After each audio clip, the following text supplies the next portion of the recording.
প্রিয় ভিউয়ার্স, আসসালামু আলাইকুম। আজকের পর্বে আমরা রেক্টেঙ্গুলার মার্কিং টুল, এটা একটা সিলেকশন টুল। এই সিলেকশন টুলের ব্যবহারগুলো আমরা দেখব। এই সিলেকশন টুলটা সিলেক্ট করার জন্য এম প্রেস করতে হয়। এম প্রেস করলে এই সিলেকশন টুলটা সিলেক্ট হয়।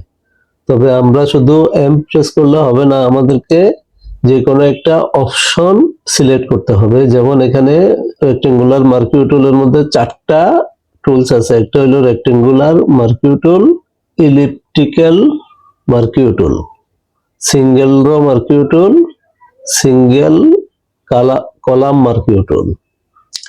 এখন আমরা রেক্টেঙ্গুলার মার্কিং টুলটা কিভাবে কাজ করে আমরা দেখবো আর কি।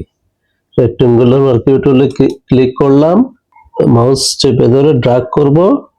ড্র্যাগ করার পর সিলেকশন হবে।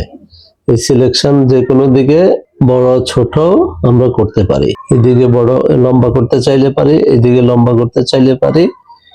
আমাদের ইচ্ছা মতো ড্র্যাগ করে আমরা এটা সিলেকশন করতে পারি। সিলেকশন করার পর আমরা যদি এখানে কালার অ্যাপ্লাই করতে হয়, তাইলে গত পর্বে যেটা দেখিয়ে দিয়েছি যে অল্টার ডিলিট অথবা অল্টার ডিলিট দিলে ফোরগ্রাউন্ড কালার আর কন্ট্রোল ডিলিট দিলে ব্যাকগ্রাউন্ড কালারটা এখানে অ্যাপ্লাই হবে।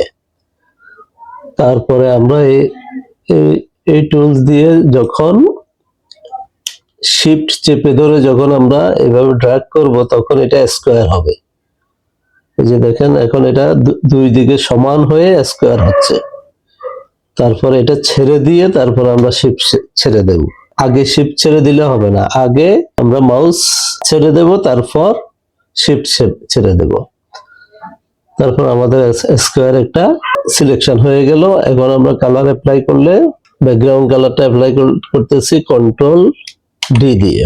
এরপরে আছে হলো ইলিপ্টিক্যাল মার্কিং টুল।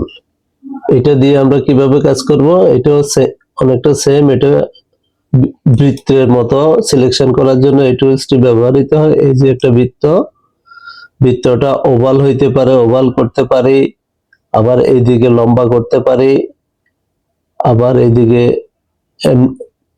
টেনে যেদিকে খুশি সেদিকে আমরা করতে পারি।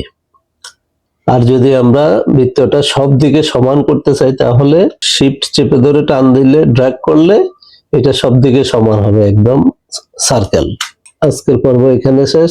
পরবর্তী পর্ব দেখতে চাইলে আমাদের চ্যানেল সাবস্ক্রাইব করে রাখুন এবং বেল বাটনটি অন করে রাখুন।